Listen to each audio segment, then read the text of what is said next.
नमस्कार साथियों, मिथांश की कहानियाँ यूट्यूब चैनल में आपका स्वागत है। महर्षि दुर्वासा ने राधा को आशीर्वाद देते हुए कहा कि जो तुम्हारे हाथ से प्रसाद ग्रहण करेगा वह चिरंजीवी हो जाएगा। वे भगवान श्री कृष्ण की शक्ति है। उनकी शक्ति से ही भगवान श्री कृष्ण की प्रत्येक लीला संपन्न होती है। भगवान श्री कृष्ण की बाल लीलाएँ तो हमें चमत्कृत करती ही हैं। पुराणों में श्री राधा की भी ऐसी ही अलौकिक लीलाएं पढ़ने को मिलती हैं, जिनसे यह सिद्ध होता है कि श्री राधा वास्तव में कोई साधारण गोपी नहीं है, बल्कि श्री कृष्ण की तरह ही प्रादेवता है। यही कारण है कि श्रुतियों में उनका एक नाम प्रादेवता भी है। श्री राधा श्री कृष्ण की आराधना में तन्मय होने के कारण राधिका कहलाती हैं। श्री कृष्णमयी होने से ही वे प्रादेवता हैं। जब श्री राधा ने दुर्वासा ऋषि को कराया अलौकिक भोजन। कथा, एक बार श्री राधा अपनी सखियों के साथ गह्वर वन में खेल रही थी। तभी दुर्वासा ऋषि अपनी शिष्य मंडली के साथ श्री राधा के दर्शन व उनके हाथ से प्रसाद ग्रहण करने की लालसा से वहां आए। श्री राधा को सखियों संग खेलते देख वे उनके रूप सौंदर्य को निहारते रह गए और मन ही मन स्तुति करने लगे। अर्थात व्रज के वनों में विहार करने वाली श्री राधा को मैं वंदन करता हूँ, जिनकी कृपा के बिना कोई भी श्री कृष्ण को जान नहीं सकता है।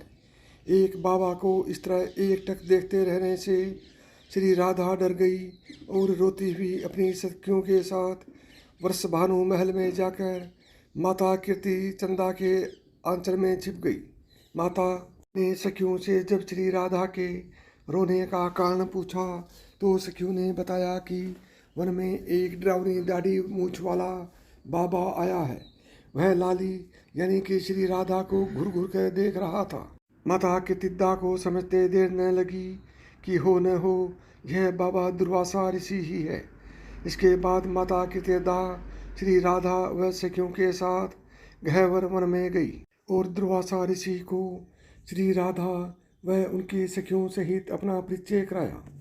दुर्वासा ऋषि ने प्रसन्न होकर श्री राधा को सौभाग्यवती और चिरंजीवी होने का आशीर्वाद दिया। दुर्वासा ऋषि ने माता कीर्तिदा से अपने शिष्यों के साथ श्री राधा के हाथ का बना भोजन करने की इच्छा प्रकट की। माता दुर्वासा ऋषि के इस आग्रह को स्वीकार करने में हिचकिचाने लगी, क्योंकि दुर्वासा ऋषि के साथ उनके 10,000 शिष्य भी थे। साथ ही दुर्वासा ऋषि बहुत क्रोधी माने जाते हैं। क्रोध में आकर कुछ भी साफ दे देते हैं। लेकिन श्री राधा ने दुर्वासा ऋषि के आग्रह को स्वीकार कर लिया और अपनी सखियों के साथ अतिथियों के भोजन की तैयारी में जुट गई। श्री राधा ने अपनी सखियों को गह्वर कुंड और श्री राधा सरोवर से रज यानी कि मिट्टी लाने की आज्ञा दी। कुछ ही देर में सखियों ने युथों के रज का ढेर लगा दिया। तब श्री राधा ने सखियों को उस रज से छोटी छोटी गोलियां बनाने की आज्ञा दी। श्री राधा के मानसी संकल्प के से कदम्ब के पत्ते दोने बन गई और विभिन्न लताओं के पत्ते पतल बन गए। जब श्री राधा ने दुर्वासा ऋषि को शिष्यों सहित भोजन के लिए बुलाया, पत्तल पर रज की गोलियां वह दोनों में कुंड का जल परोसकर सबसे पहले भोजन करने का आग्रह किया। दुर्वासा ऋषि को लगा श्री राधा उनका मजाक बना रही है, परंतु श्री राधा के आग्रह करने पर जैसे ही सबने रज की गोलियों को मुख में रखा तो उन्हें अत्यंत सुस्वादु अलौकिक व्यंजनों का स्वाद आया। दुर्वासा ऋषि और उनके शिष्य भरपेट रज की गोलियां खाकर वह कुंड का जल पीकर तृप्त हो गए। बरसाना के रजकणों के समान तो बैंकुंठ भी नहीं है, क्योंकि यहाँ की भूमि का चप्पा चप्पा श्री प्रिया प्रियतम यानी श्री राधा कृष्ण के चरण चिन्हों से मंडित है। श्री युगल जोड़ी के प्रेम सिंधु का अद्भुत रस यहाँ कण कण में रचा बसा है।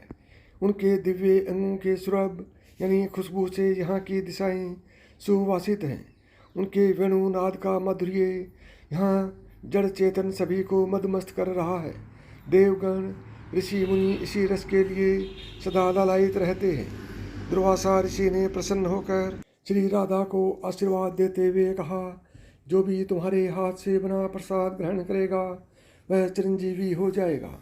जब माता यशोदा को दुर्वासा ऋषि द्वारा श्री राधा को दिए गए आशीर्वाद का पता चला तो उन्होंने उन्हें नंदगांव बुलवाया और श्री राधा से आटे के लड्डू बनवाकर अपने लाला यानी श्री कृष्ण को खिलवाए। इस तरह माता यशोदा ने अपने पुत्र के चिरंजीवी होने का उत्सव मनाया।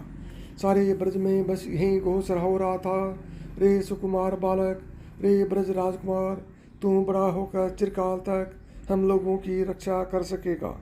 साथियों, यह कहानी आपको पसंद आई हो तो अभी वेदांश की कहानियाँ यूट्यूब चैनल को सब्सक्राइब करें। नमस्कार दोस्तों, जय श्री कृष्ण।